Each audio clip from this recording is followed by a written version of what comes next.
Hi hello friends, ఇవాళ వీడియోలో మనం వచ్చేసి 7th జూన్ 2022కి సంబంధించిన పేపర్ అనాలిసిస్ గురించి అయితే డిస్కషన్ చేద్దాం. ఎవరైతే state and central level government జాబ్స్కి అయితే ప్రిపేర్ అవుతున్నారో వాళ్ళందరికీ కూడా మన ఛానల్ తరపు నుండి వస్తున్న paper analysis, current affairs and additional GK videos చాలా యూస్ఫుల్గా ఉంటాయి. కాబట్టి ప్రతి ఒక్కరు కూడా రెగ్యులర్గా ఫాలో అవుతూ మన ఛానల్ని సబ్స్క్రైబ్ చేసుకొని పక్కన వచ్చే బెల్ ఐకాన్ యాక్టివేట్ చేసుకోవడం ద్వారా మీరు మరిన్ని అప్డేట్స్ని అయితే పొందడానికి అవకాశం అయితే ఉంటుందండి.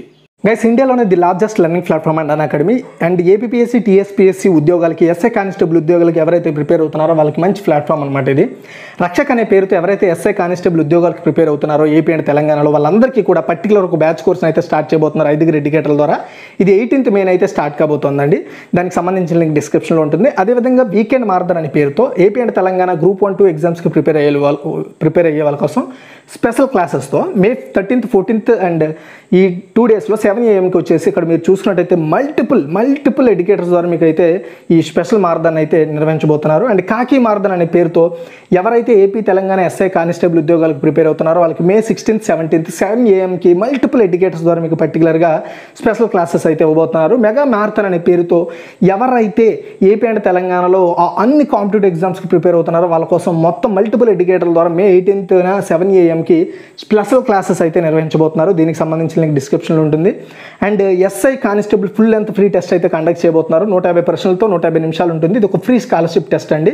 ఇది వచ్చేసి arithmetic ability and test of reasoning, general studies మీద ఉంటుంది. ఇందులో ర్యాంక్ 1 నుండి ర్యాంక్ 4 వరకు ఎవరైతే ర్యాంక్ సంపాదిస్తారో వాళ్ళకి వచ్చేసి మీరు సబ్స్క్రిప్షన్ తీసుకుంటే అందులో వచ్చేసి పర్సెంటేజ్ ఆఫ్ సబ్స్క్రిప్షన్ ఫ్రీగా ఇస్తారు. ఇది మే 14th 2 PM టెస్ట్ ఉండబోతుంది. చూడండి ఫ్రెండ్స్, ఇందులో మీరు ఇవన్నీ కూడా యాక్సెస్ చేసుకోవాలనుకుంటే ఖచ్చితంగా మీరు సబ్స్క్రిప్షన్ తీసుకోవాలి. ఇవన్నీ కూడా యాక్సెస్ చేసుకోవాలనుకుంటే సో వీళ్ళు వచ్చేసి ప్రజెంట్ మన కోడ్ వాడితే మీకు 10%, టోటల్గా 20% అయితే సబ్స్క్రిప్షన్లో వీళ్ళు డిడక్షన్ అవ్వబోతున్నారు. 3 monthsకి కానీ మీరు తీసుకుంటే యాక్చువల్గా 4,600, కానీ మన కోడ్ వాడినట్టయితే మన కోడ్ డిస్క్రిప్షన్లో ఇస్తాను. ఆ కోడ్ వాడితే 3,741 రూపాయలకి రావడం జరుగుతుంది. అండ్ అదేవిధంగా మీరు ఎన్ని మంత్స్ తీసుకుంటే అన్ని మంత్స్కి 20% డిస్కౌంట్ అయితే రావడం జరుగుతుంది. కోడ్ ఇక్కడ ప్రజెంట్ చేస్తాను అండ్ డిస్ప్లే కూడా చేస్తాను. చూడండి, మనకి ఎవరికైతే మన ఛానల్ ద్వారా వస్తున్న కరెంట్ అఫైర్స్ పేపర్ అనాలిసిస్ కావాలనుకుంటారో వాళ్ళకి ఒక మంచి ఆఫర్ అండి.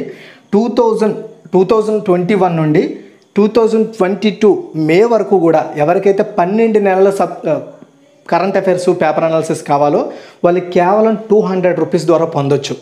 అది ఎలా పొందాలంటే ఇక్కడ కనబడుతున్న ఏదైతే PhonePe, Google pay, Paytm number ఉందో దానికి 200 పంపించి కింద కనబడుతున్న ఆ నెంబర్కి మీరు పంపించిన మనీని ట్రాన్సాక్షన్ ఐడితో స్క్రీన్ షాట్ తీసి పంపిస్తే మీరు పంపించిన 24 అవర్స్లోగా మీకు 12 నెలల యొక్క కరెంట్ అఫైర్స్ పేపర్ అనాలిసిస్ పంపించడం జరుగుతుంది. ఒకవేళ లేదు మాకు 1 నెలదే కావాలనుకుంటే 25 రూపాయలు పంపించండి. అండ్ ప్రజెంట్ మే మంత్ వరకు కూడా, మే 2022 వరకు కూడా మనకి 2021 to 2022 అవైలబుల్లో ఉన్నాయి. ఎవరికైతే ఇంట్రెస్ట్ ఉందో బై చేయండి ఇక్కడ ప్రొవైడ్ చేసిన ప్రాసెస్ ద్వారా. సో మన ఫస్ట్ ఆర్టికల్ గమనిస్తే ప్రతి జిల్లాలోనూ వృద్ధాశ్రమం. చూడండి, ప్రతి జిల్లాలోనూ వృద్ధాశ్రమం ఏర్పాటు చేయాలని కేంద్ర ప్రభుత్వం ప్రతిపాదించింది. ఇందుకోసం ఫస్ట్ 250 జిల్లాలను సెలెక్ట్ చేశామని కేంద్ర సామాజిక న్యాయ సాధికారిత శాఖల మంత్రి వీరేంద్ర కుమార్ అనౌన్స్ చేశారు. స్వచ్ఛంద సంస్థల సాయంతో వాటిని నిర్వహిస్తామని చెప్పారు. మోదీ ప్రభుత్వం 8 ఏళ్ల పాలనలో చేపట్టిన పథకాలను ఆయన విలేకరులకు వివరిస్తూ ఈ విషయాన్ని అనౌన్స్ చేశారనమాట. ఫ్యూచర్లో తొలుతుగా 250 జిల్లాల్లో వృద్ధాశ్రమాలు పెడుతున్నారు. వృద్ధాశ్రమాలు ఎందుకండి? వృద్ధ అంటే ముసలి వాళ్ళ కోసం, అనాథలైన వాళ్ళు ఎవరైనా ఉంటే వాళ్ళ కోసం. పిల్లల్లోనే అనాథలు అవ్వండి, ఇప్పుడు ముసలి వాళ్ళలో కూడా అనాథలు ఉంటారనమాట. సో వాళ్ళ కోసం ఈ నిర్ణయం తీసుకుందనమాట సెంట్రల్ గవర్నమెంట్. తర్వాత అగ్ని-4 పరీక్ష విజయవంతం. స్వదేశీ అంటే మన దేశంలోనే స్వదేశంగా పరిజ్ఞానంతో రూపొందించిన మధ్యాంతర శ్రేణి బాలిస్టిక్ క్షిపణి అగ్ని-4ను భారత్ సోమవారం సక్సెస్ఫుల్గా టెస్ట్ చేసిందండి. ఇది ఏంటండి? మధ్యాంతర శ్రేణి బాలిస్టిక్ క్షిపణి అగ్ని-4 అనేది. స్వదేశీ పరిజ్ఞానం అంటే టెక్నాలజీ ఇంగ్లీష్లో. సో ఇది దేశ సైనిక పాఠవానికి మరింత పదును పెడుతుందని అధికారులు అనౌన్స్ చేశారు. రాత్రి 7:30 గంటల సమయంలో ఒడిశాలోని ఏపీజే అబ్దుల్ కలాం దీవి నుంచి ఈ అస్త్రాన్ని పరీక్షించారు. శిక్షణ భాగంగా సైనిక దళాల్లో వ్యూహాత్మక దళాల విభాగం ఈ ప్రయోగాన్ని నిర్వహించినట్లుగా చెప్తున్నారు. ఓకే. అండ్ విశ్వసనీయతను ఈ పరీక్ష ధృవీకరించిందని చెప్పారు. ఈ అస్త్రం టన్ను పేలోడ్లను మొయ్యగలదు. 4,000 కిలోమీటర్ల దూరంలో ఉండే టార్గెట్స్ను రీచ్ అవుతుంది. ప్రస్తుత భారత్ తన వ్యూహాత్మక క్షిపణులను కొత్త సాంకేతికతను జోడిస్తోంది. దాని ద్వారా ఆయుధాగారాన్ని ఆధునీకరిస్తుందన్నమాట. ఓకేనా, గుర్తుపెట్టుకోండి. తర్వాత డాక్టర్ అశోక్ చక్రవర్తికి ఠాకూర్ పురస్కారం అండి. చూడండి, అంతర్జాతీయ కవి, review writer, universal peace ambassador, global harmony association vice chairman doctor Ashok Chakravarthi తలోనా ఇతనే. ఈయనకి ప్రతిష్టాత్మక అవార్డు ఎంపికయ్యారనమాట. అది ఏంటంటే మోటివేషన్ స్క్రిప్ట్స్ రైటర్స్ ఫోరం, దీన్ని సల్తనత్ ఆఫ్ ఒమన్ అంటారు. సో షీసెల్స్ ప్రభుత్వ సాంస్కృతిక శాఖ సంయుక్తంగా అందించే ఎవరండి, motivation scripts writers forum, Seychelles government సాంస్కృతిక శాఖ సంయుక్తంగా అందించే రవీంద్రనాథ్ ఠాకూర్ లిటరరీ హానర్ 2022 అవార్డుకు ఆయన సెలెక్ట్ అయ్యారు. భారతీయ గొప్ప కవి అయిన ఠాకూర్ 161వ జయంతి మే 9న పురస్కరించుకొని జర్నల్ సైపే సహకారంతో ఏటా ఈ అవార్డును ప్రకటిస్తున్నారు. 2022 సంవత్సరానికి ప్రపంచవ్యాప్తంగా 240 మంది సెలెక్ట్ అవ్వగా అందులోని ఈ అశోక్ చక్రవర్తి తొలనా గారు కూడా ఉండడం విశేషం అన్నమాట. ఓకేనా. అండ్ ఆయన కవితలు ఎవరివి, ఈ అశోక చక్రవర్తి తొలనా కవితలు ప్రపంచవ్యాప్తంగా 90కి పైగా దేశాలలో వందలాది సాహిత్య పత్రికలు, సంకలనాలు, ఈజైన్లు, పత్రికలు మొదలైన వాటిలో ప్రింట్ అయ్యాయి. నెక్స్ట్, అవిశ్వాసంలో నెగ్గిన బోరిస్ జాన్సన్. చూడండి, పార్టీగేట్ కుంభకోణంలో, చూడండి పార్టీగేట్ అనే కుంభకోణంలో ఆరోపణలు ఎదుర్కొంటున్న బ్రిటన్ ప్రధాని బోరిస్ జాన్సన్ సొంత పార్టీ కన్జర్వేటివ్ సభ్యుల నుంచే ఎదురైన విశ్వాస పరీక్షలో, అంటే ఆ పార్టీలో బయటోళ్ళు ఎవరు ప్రతిపాదించలేదండి, ఆ పార్టీలో ఉండే ఎవరైతే వ్యక్తులు ఉంటారో వాళ్ళే అవిశ్వాస తీర్మానం ప్రవేశపెట్టారు ఆయన మీద. దాని ద్వారా అవిశ్వాస తీర్మానంలో ఆయన విశ్వాసం సంపాదించుకున్నారంటే గెలిచారనమాట. ఆ తీర్మానంలో ప్రధానిగా ఆయనే కొనసాగాలని 211 మంది ఓటు వేయగా 148 మంది వ్యతిరేకించారు. 2020లో జూన్లో కోవిడ్ ఉధృతంగా ఉన్న టైంలో నిబంధనలను ఉల్లంఘించి పార్టీ సహచరులు, ప్రభుత్వ అధికారులతో మద్యం విందులో పాల్గొనడం వివాదాస్పదమైన విషయం తెలిసిందే. దీన్ని కన్జర్వేటివ్ పార్టీకి చెందిన పలువురు పార్లమెంటు సభ్యులు, మాజీ మంత్రులు తప్పుపెట్టారు. ఈ వ్యవహారం ఓటర్లలో పార్టీ విశ్వసనీయతను దెబ్బతీసిందని ఆందోళన కూడా వ్యక్తం చేయడంతో పార్టీ పదవి నుంచి జాన్సన్ వైదొలగాలంటూ కొద్ది వారాల క్రితం 40 మందికి పైగా టోరీ ఎంపీలు బహిరంగంగానే డిమాండ్ చేశారు. ఈ నేపథ్యంలో బోరిస్పై కన్సర్వేటివ్ పార్టీ సభ్యులు అవిశ్వాస తీర్మానం ప్రవేశపెట్టారు. అందులో ఆయన గెలవడం జరిగింది. ఓకే, మనకు తెలుసు కదా ఎవరికి ఎక్కువ ఓటింగ్ వస్తే వాళ్ళే విన్ అయినట్టని. తర్వాత తెలంగాణలో 7 ఏళ్లలో 19,454 భారీ పరిశ్రమలండి. 7 ఏళ్లలో అంటే తెలంగాణ ఏర్పాటైనప్పటి నుండి గురించి చెప్తున్నారు ఇక్కడ విషయం అది. ఓకేనా. చూడండి, తెలంగాణలో రాష్ట్ర పారిశ్రామిక అనుమతులు, స్వీయ ధృవీకరణ విధానం, అంటే సొంతగా ధృవీకరణ జరగడం, దీన్ని టీఎస్ ఐపాస్ అంటారు. ఆ కొత్త విధానాన్ని తీసుకురావడం ద్వారా చాలా వరకు పరిశ్రమలు హైదరాబాద్లో పెట్టడానికి చాలామంది ఇంట్రెస్ట్ చూపెట్టారనమాట. వాటి ద్వారా ఇప్పటి వరకు 2,32,311 కోట్ల రూపాయల పెట్టుబడులతో 19,454 భారీ పరిశ్రమలకు అనుమతి ఇచ్చిందనమాట.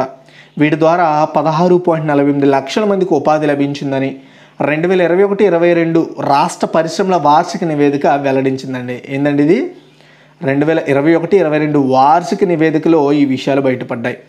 ఒక్క సంవత్సరంలోనే 17,867 కోట్ల పెట్టుబడులు, 96,863 మందికి ఉపాధి కల్పన కోసం 3,938 పరిశ్రమలకు అనుమతి పొందామని అనౌన్స్ చేశారు.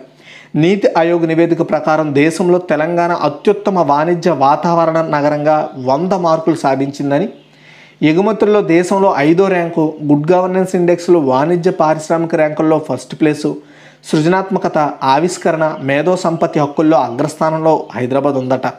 ఈ వార్షిక నివేదికను మంత్రి కేటీఆర్ గారు సోమవారం రిలీజ్ చేయడం జరిగింది. ఒకవేళ దీనికి సంబంధించి ఫుల్ ఇన్ఫర్మేషన్ ఎక్కడైనా దొరికితే నేను మన టెలిగ్రామ్ ఛానల్లో పోస్ట్ చేస్తాను. టెలిగ్రామ్ ఛానల్కి సంబంధించి మీరు టెలిగ్రామ్లో EDU టెక్ గురు అని టైప్ చేయండి, లేదా నేను కామెంట్ సెక్షన్లో పిన్ చేస్తాను. కామెంట్ సెక్షన్లోకి వెళ్ళి చూడండి, EDU టెక్ గురు టెలిగ్రామ్ లింక్ అని ఉంటుంది, అక్కడ క్లిక్ చేసి వీలైతే జాయిన్ అవ్వండి. ఓకే. తర్వాత జగనన్న హరిత నగరాలు, ఈ కొత్త ప్రోగ్రామ్ని ఈరోజు ఆంధ్రప్రదేశ్లో జగన్మోహన్ రెడ్డి గారు అయితే స్టార్ట్ చేయబోతున్నారనమాట. అదేంటంటే పచ్చటి ప్రకృతి శోభతో పట్టణాలను సుందరీకరించే రాష్ట్రంలోని 45 పురపాలక నగరపాలక సంస్థల పరిధిలో ఆహ్లాదకరమైన వాతావరణం అందించాలనే లక్ష్యంతో రోడ్ల మధ్యన రోడ్ల ఇరువైపులా 4.23 లక్షల మొక్కలు గుబురు మొక్కలు నాటి దాదాపు 1.77 కోట్ల చదరపు మీటర్ల పరిధిలో పచ్చదనాన్ని అభివృద్ధి చేస్తున్న జగనన్న ప్రభుత్వం. సో దీనికి జగనన్న హరిత నగరాలని పేరు పెట్టారు. ఈరోజు పల్నాడు జిల్లా ఎడ్లపాడు మండలం కొండవీడులో మొక్కలు నాటి ఈ కార్యక్రమాన్ని ఆయన స్టార్ట్ చేస్తారు. అయితే దీనికి ఒక 10 ఫేజెస్ ఉన్నాయండి. అంటే ఒక 10 రకాలుగా ఈ కార్యక్రమాన్ని చేపట్టాలనుకుంటున్నారు. మొదటి దశలో 45 పట్టణాలను సెలెక్ట్ చేశారు. పట్టణాలు, నగరాలు. మట్టి రకాలు, వాతావరణం, నీటి వనరుల లభ్యత, సోషల్ స్ట్రక్చర్, మొక్కలు, చెట్ల లభ్యత వంటి ప్రమాణాల ఆధారంగా రహదారి మధ్యస్థం రోడ్డుకి ఇరువైపులా నాటే మొక్కలు నాటుతారన్నమాట. మొక్కల్ని మొత్తం 54 రకాల మొక్కలు, చెట్లను సెలెక్ట్ చేశారు. అండ్ మొదటి దశ అంచనా వచ్చేసి 78.84 కోట్లట. రహదారి మధ్యస్థం అంటే సెంట్రల్ మీడియన్ 224 కిలోమీటర్లలో 44,804 చెట్లు, 2,24,020 చదరపు విస్తీర్ణంలో గుబురు మొక్కలు నాటుతారు. రహదారి ఇరువైపులా అవెన్యూ ప్లాంటేషన్ దీన్ని అవెన్యూ ప్లాంటేషన్ అంటారు. రహదారికి ఇరువైపుల మొక్కలు నాటేదాన్ని అవెన్యూ ప్లాంటేషన్ అంటారు. సో ఈ అవెన్యూ ప్లాంటేషన్ అనేది ఎక్కువగా మనము లేఅవుట్స్లో అలాంటి వాటిల్లో చూస్తూ ఉంటాం. అండ్ మొత్తం పచ్చదనము 1,77,77,924 చదరపు మీటర్ల విస్తీర్ణం. తెలసరి పచ్చదన లభ్యత 0.87 చదరపు మీటర్లు. కార్యాచరణ ప్రణాళిక అమలు మరియు పర్యవేక్షణలో ఉత్తమ పనితీరు కనబరిచిన పట్టణాలు, నగరాలకు ర్యాంకులు కూడా ఇస్తారు ఫ్యూచర్లో. మొత్తం 15 కీ పెర్ఫార్మెన్స్ ఇండికేటర్ల ద్వారా ఎప్పటికప్పుడు వాటి యొక్క పర్యవేక్షణ అనేది చేపడతారనమాట. ఓకేనా, గుర్తుపెట్టుకోండి. సో ఇక్కడ మీరు ఒకటి గుర్తుపెట్టుకోవాలి, శ్రీ ఆదిమూలపు సురేష్ గారు పురపాలక పట్టణాభివృద్ధి శాఖ మంత్రులుగా ఇప్పుడు పనిచేస్తున్నారు. ఇంతకుముందు ఎడ్యుకేషన్ మినిస్టర్గా పనిచేసేవారు. అండ్ ఈ పురపాలక శాఖలో ఉన్న బొత్స సత్యనారాయణ గారు ఇప్పుడు ఎడ్యుకేషన్ మినిస్టర్గా ఉన్నారండి. తర్వాత పరిశుభ్ర నగరాలు, పర్యావరణ రహిత విద్యుత్, చెత్త నుండి విద్యుత్ తయారీ. చూడండి, గ్రామాల్లో, పట్టణాల్లో సేకరించిన చెత్తను సమర్థవంతంగా నిర్వహించడంలో భాగంగా చెత్త నుండి విద్యుత్ తయారీ ప్లాంట్ను ఈరోజు జగన్మోహన్ రెడ్డి గారు ఇదే పల్నాడు జిల్లా కొండవీడులో ప్రారంభిస్తారండి. 2 స్కీమ్స్ని కూడా. సో మనందరికీ తెలుసు, ఇప్పటికే క్లీన్ ఆంధ్రప్రదేశ్ అనే ప్రోగ్రాము ప్రజెంట్ ఆంధ్రప్రదేశ్లో నడుస్తోంది.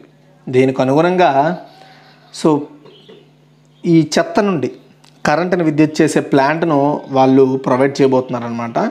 సో ఈ ప్లాంట్ ప్రత్యేకతలు ఏంటో చూద్దాం ఒకసారి. ప్రతిరోజు 1,200 టన్నులు చెత్త వినియోగ సామర్థ్యం ఉంటుంది. రోజుకు 15 మెగావాట్ల విద్యుత్ ఉత్పత్తి చేస్తారు ఆ ప్లాంట్ ద్వారా. అండ్ 340 కోట్ల వ్యయంతో ప్రాజెక్ట్ అయితే నిర్మిస్తున్నారు. 28 మున్సిపాలిటీల నుండి సేకరించిన చెత్తను వినియోగించి విద్యుత్తును తయారు చేస్తుంది ఆ ప్లాంట్. అయితే దీనికి సంబంధించిన ఒక 7 కొన్ని ఫ్యాక్టర్స్ చూసుకుంటే ఎలా ప్రాసెస్ చేస్తారనేది. తడి, పొడి, ప్రమాదకరమైన వ్యర్థాలు విడివిడిగా సేకరణ కోసం ఇంటింటికి 3 డస్ట్బిన్ల చొప్పున రాష్ట్ర వ్యాప్తంగా 1.2 కోట్ల డస్ట్బిన్లు ఇస్తారు. ప్రతి ఇంటి నుండి తడి, పొడి చెత్తను, ప్రమాదకర వ్యర్థాలను సేకరించి 4.683 GPS ఆధారిత గార్బేజ్ టిప్పర్ల ద్వారా గార్బేజ్ ట్రాన్స్ఫర్ స్టేషన్కు తరలిస్తారు.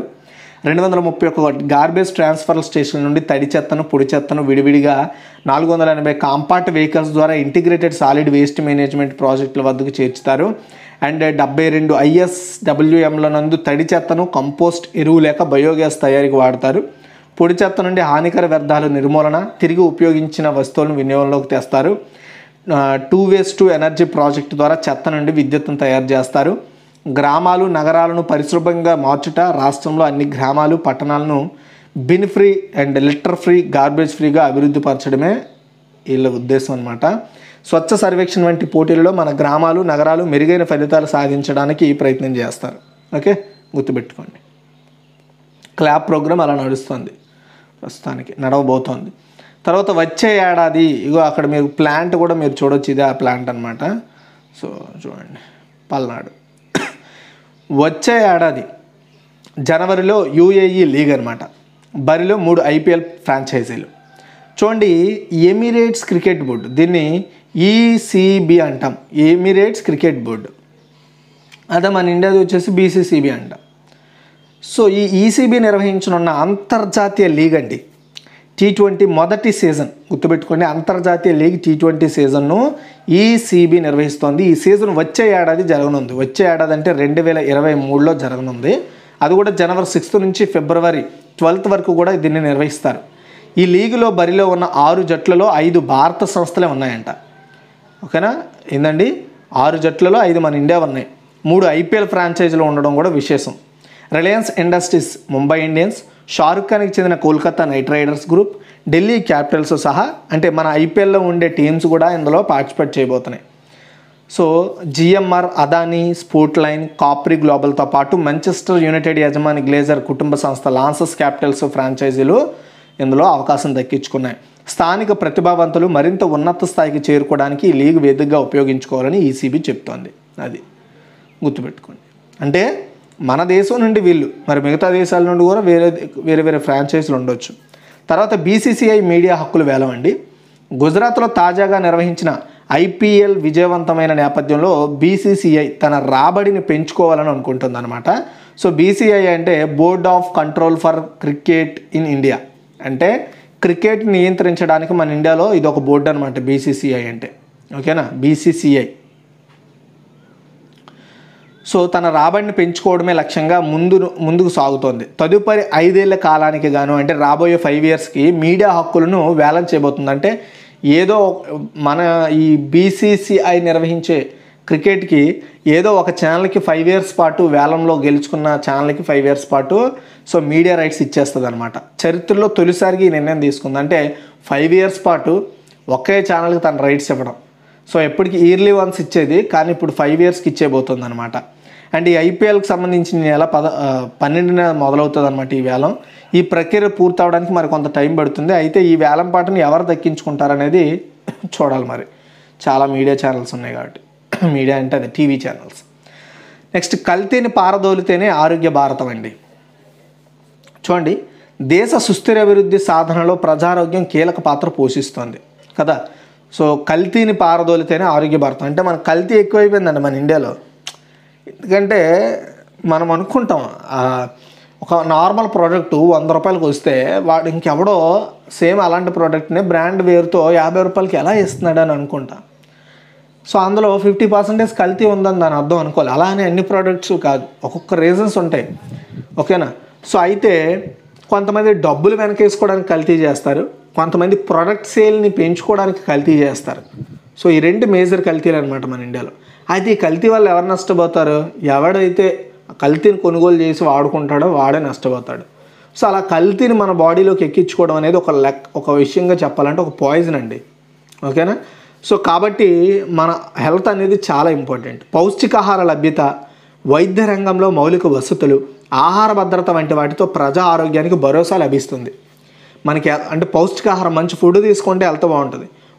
అదేవిధంగా మనకు బాగోలేనప్పుడు మనం హాస్పిటల్కి వెళ్ళినప్పుడు అక్కడ మనకు కావాల్సిన ఎక్విప్మెంట్, మెడిసిన్స్ అండ్ అదేవిధంగా డాక్టర్స్ అవైలబిలిటీ లేనందున ఏమవుతుంది, ట్రీట్మెంట్ లేట్ అవుతుంది. ట్రీట్మెంట్ లేట్ అయ్యే కొలది మన బాడీ అనేది పాడవుతూ ఉంటుందన్నమాట.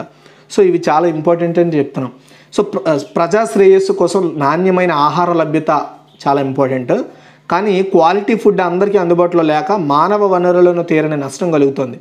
ప్రపంచ ఆరోగ్య సంస్థ అంచనాల ప్రకారం ధరణిపై కలుషిత ఆహారం తిని ఏటా 4.20 లక్షల మంది చనిపోతున్నారండి. ధరణి అంటే భూమి మీద. సో ప్రతి 10 మందిలో ఒకరు అనారోగ్యం పాలవుతున్నారు. పేద స్వల్ప ఆదాయం ఉన్న దేశాల్లో సురక్షితం కాని ఆహారం వల్ల ఉత్పాదక రంగంలో వైద్య ఖర్చులు రూపేణా ప్రజలు ఏటా $11,000 కోట్ల నష్టపోతున్నారట. సో ఆ దేశాల్లో ప్రతి సంవత్సరం 5 ఏళ్లలోపు పిల్లలు 1.20 లక్షల మంది అకాల మరణం అనుకోకుండా చనిపోతున్నారు. 40% ప్రజలు ఆహార సంబంధిత వ్యాధులతో ఇబ్బంది పడుతున్నారు. కలుషిత ఆహారం వల్ల కలిగే వ్యాధులతో ఆరోగ్య సంరక్షణ, దేశ ఆర్థిక వ్యవస్థలు దెబ్బతింటున్నాయి. అండ్ పర్యాటకం ఎందుకు దెబ్బతింటుంది? అసలు దేశ ఆర్థికానికి ఎందుకు హెల్త్ బాగోపడానికి దేశ ఆర్థిక పరిస్థితికి ఏం ప్రాబ్లం అని మీరు అనుకోవచ్చండి. ఇక్కడ ఒకటి మీరు అనుకోవచ్చు, హాస్పిటాలిటీ ఖర్చులు పెరుగుతాయి. కానీ దానికంటే ఎక్కువ ఒక వ్యక్తి తన సంపాదన కోల్పోతాడనమాట. తన సంపాదన కోల్పోవడం వల్ల ఏమవుతుంది, ఇల్లు రన్నింగ్ అయ్యే ప్రాసెస్లో వాళ్ళకు వ్యయం తగ్గుతుంది. ఇప్పటివరకు ఒక 5,000 ఖర్చు పెట్టేవాడు ఒక్కసారిగా 2,000కి దిగిపోతాడనమాట. అలాంటివి జరుగుతాయి. అయితే సురక్షిత ఆహారం ప్రాధాన్యాన్ని తెలిపేందుకు ప్రపంచ ఆరోగ్య సంస్థ, ఐక్యరాజ్య సమితి ఆహార వ్యవసాయ సంస్థ వీళ్ళిద్దరూ కలిసి ఎవ్రీ ఇయర్ జూన్ 7వ తేదీన ప్రపంచ ఆహార భద్రతా దినోత్సవాన్ని సెలబ్రేట్ చేస్తున్నారంటే ఈరోజు. ఈ సందర్భంగా ప్రజలకు వీటి మీద అవగాహన కల్పిస్తారు. ఈ ఏడాది సురక్షిత ఆహారం మెరుగైన ఆరోగ్యం తినే ఇతివృత్తంతో, అంటే థీమ్ అనమాట ఈ సంవత్సరానికి ఏంటి, సురక్షిత ఆహారం మెరుగైన ఆరోగ్యం అనే ఇతివృత్తంతో అంటే థీమ్తో కార్యక్రమాలు నిర్వహిస్తున్నారు. ఆరోగ్య సంరక్షణలో సురక్షిత ఆహారం చాలా ఇంపార్టెంట్ అండి. కానీ హానికర బ్యాక్టీరియా, వైరస్, పరాన్నజీవులు ఉన్న ఆహారం తిని ప్రజలు సుమారు 200కు పైగా వ్యాధుల బారిన పడుతున్నారు. ముఖ్యంగా శిశువులు, చిన్నపిల్లలు, వృద్ధులు, రోగగ్రస్తులకు ఈ తరహా వ్యాధులతో ముప్పు ఉంది. మెరుగైన ఆహార వ్యవస్థలను ప్రజలకు అందించడానికి గవర్నమెంట్స్ అండ్ ఉత్పత్తిదారులు అంటే తయారు చేసే కంపెనీలు మధ్య సహాయ సహకారాలు, సమన్వయం చాలా అవసరం. మన ఇండియాలో కలుషిత ఆహారంలోని వ్యాధికారక క్రిములు ఏటా లక్షలాది ప్రజల ఆరోగ్యానికి ప్రభావితం చేస్తున్నాయని గుర్తుపెట్టుకోండి. లిస్టేరియా ఇన్ఫెక్షన్లు స్త్రీలలో గుర్తుపెట్టుకోండి, లిస్టేరియా అనే ఇన్ఫెక్షన్లు స్త్రీలలో గర్భస్రావానికి, నవజాత శిశువుల మరణానికి రీజన్. హెపటైటిస్ ఏ వైరస్ కలుషిత ఆహారం ద్వారా సంక్రమించి దీర్ఘకాలిక కాలేయ వ్యాధి సంభవిస్తోంది. సాధారణంగా పరాన్నజీవులు పలు రకాలుగా ఆహార గొలుసులోకి ప్రవేశించి తాజా ఉత్పత్తులను కలుషితం చేస్తాయి. పరిశ్రమల్లో వ్యవసాయం వ్యర్థాలను కాల్చడం వల్ల వెలువడే డయాక్సిన్లు అత్యంత పాయిజన్ అని చెప్పాలి. అయితే దీనివల్ల భూమికి భూమి అంటే మన బాడీ రోగనిరోధక శక్తికి చాలా ప్రాబ్లం. క్యాన్సర్ వ్యాప్తికి దోహదపడుతున్నాయి. అలాంటివి పునరుత్పత్తి సమస్యలు వస్తున్నాయి. సీసం, కాడ్మియం, పాదరసం వంటి నరాల వ్యాధులను, మూత్రపిండాలకు ముప్పును తెచ్చిపెడుతున్నాయి. వాటి వల్ల నేల, నీరు, గాలి అన్నీ కూడా పొల్యూట్ అవుతున్నాయి. ఆహార కల్తీని ఆవిరికట్టి ప్రజా ఆరోగ్యాన్ని పరీక్షించాల్సిన అవసరం ఎంతైనా ఉంది. మన ఇండియాలో పారిశ్రామికీకరణ, పట్టణీకరణ, వినియోగదారుల అలవాట్లలో మార్పులు, ఆధునిక జీవనశైలి, ఆదాయాల్లో పెరుగుదల వంటివి వస్తున్నాయి. ఇవన్నీ కారణం అన్నమాట ఫుడ్కి. నిల్వ ఉన్న తయారైన ఆహారం తీసుకోవడం ఎక్కువ అవుతుంది. ప్రపంచీకరణ నేపథ్యంలో ఆహారపు అలవాట్లు, అభిరుచులు సమూలంగా మారిపోతున్నాయి. అయితే బయట లభించే ఆహారంపై మోజు పెరుగుతుంది. ఆకట్టుకునే ప్రచారం, సొగసైన ప్యాకింగ్ వంటివి కొనుగోలుదారుడికి ఇంట్రెస్ట్ చూపిస్తున్నాయి వాటి మీద. ఆన్లైన్లో ఆహారాన్ని విక్రయించడం ఎక్కువైపోతుంది. ఏం తినాలన్నా నిమిషాల్లో బయట నుంచి తెచ్చుకునే ధోరణులు పెరుగుతున్నాయి. కొందరు వ్యాపారులు సురక్షితం కానీ చౌక రకమైన కల్తీ ఆహారాన్ని విక్రయిస్తుండడం కూడా వ్యాధులు పెరగడానికి ఒక రీజన్ అంట. మన ఇండియాలో అధిక శాతం ప్రజానీకానికి ఆహార ప్రమాణాలు, భద్రతలపై కనీస అవగాహన లేదట. కల్తీ ఆహారం కాటుకు గురి కాకుండా పాటించాల్సిన ప్రమాణాలు అంటే స్టాండర్డ్స్, ఫాలో అవ్వాల్సిన పాలసీల గురించి వినియోగదారులకు సంపూర్ణ అవగాహన ఉండాలి. ఆ దిశగా ప్రభుత్వాలు చర్యలు నామమాత్రంగా ఉండడం అత్యంత బాధాకరం. అందరికీ సురక్షిత ఆహారం అందించడంలో భారత ఆహార భద్రతా ప్రమాణాల సంస్థ మనకు తెలుసు food standards security in India అనమాట, FSSAI అథారిటీ ఇండియా, FSSAI అంటే ఫుడ్ని ఆహార భద్రతా ప్రమాణాలను నిర్వహించే food safety and standards authority of India అనేది చొరవ తీసుకోవాలి. ఎందుకంటే పూర్తి రైట్స్ దానికి ఉన్నాయి. ఆహార తయారీ, నిల్వ, పంపిణీ, అమ్మకం, దిగుమతులను పర్యవేక్షించాలి. ఆహార భద్రతా ప్రమాణాల చట్టం నియమ నిబంధనలను ప్రచారం చేయాలి. గ్రామీణులకు సరైన అవగాహన కల్పించడానికి చర్యలు తీసుకోవాలి. ఆహార పదార్థాల ఉత్పత్తిదారులు, విక్రయశాలలు తగిన అనుమతులు పొందేలా చూడాలి. నిరంతరం తనిఖీలు నిర్వహించి అక్రమాలకు పాల్పడిన వారిని చట్టపరంగా కఠినంగా శిక్షించాలి. గ్రామ, పట్టణ ప్రాంతాల్లో స్థానిక ప్రభుత్వాల పాత్రను పెంచి ఆహార భద్రతను కట్టుదిట్టం చేయాలి. ప్రజా ఆరోగ్యం పరిడి వెళ్ళడానికి అవసరమైన అన్ని చర్యలు తీసుకోవాల్సిన అవసరం ఉందండి. ఒకటి చెప్తున్నా, ఫుడ్ చాలా ఇంపార్టెంట్. ఒక మనిషి హెల్త్కి ఫుడ్ చాలా కీ రోల్ పోషిస్తుంది. సరైన ఫుడ్ తీసుకోకపోవడం వల్ల వచ్చే అనర్థాలు ఏవైతే ఉంటాయో అవి మనకి ఫ్యూచర్లో చాలా దెబ్బ కొడతాయి. కాబట్టి మనం ఎక్కువగా బయట ఫుడ్ని ఎంకరేజ్ చేయకుండా మన ఇంట్లో ఫుడ్ని తయారు చేసుకోవడానికి ఇంట్రెస్ట్ చూపించాలి. మన ఇంట్లో తీసుకునే మిగతా ఐటమ్స్ కూడా క్వాలిటీ ఉన్నా లేదా, లైక్ ఆయిల్, రైస్ అండ్ మిగతా ఐటమ్స్ కూడా క్వాలిటీగా ఉన్నాయా లేదా చూసుకోవాలి. అండ్ ఇంకొక విషయం ఏంటంటే, కల్తీ, నాణ్యత తక్కువ ఉన్న వాటి మీద ప్రభుత్వాలు కఠిన చర్యలు తీసుకోవాల్సిన అవసరం ఉంది. అలా తీసుకున్నప్పుడే ఇలాంటి ప్రపంచ ఆరోగ్య భద్రతా దినోత్సవాలు ఎన్ని సెలబ్రేట్ చేసుకున్నా దానికి సరైన నిర్ణయాలు తీసుకోకపోతే నో యూజ్ అండి. ఒకవేళ మీకు అర్థమైంది అనుకుంటున్నాను గైస్. ఈ వీడియో మీకు అర్థమైతే లైక్ చేయండి, వీడియోని సబ్స్క్రైబ్ చేయండి. మరిన్ని అప్డేట్స్ కోసం మన ఛానల్ని రెగ్యులర్గా ఫాలో అవుతూ ఉండండి. Thanks for watching.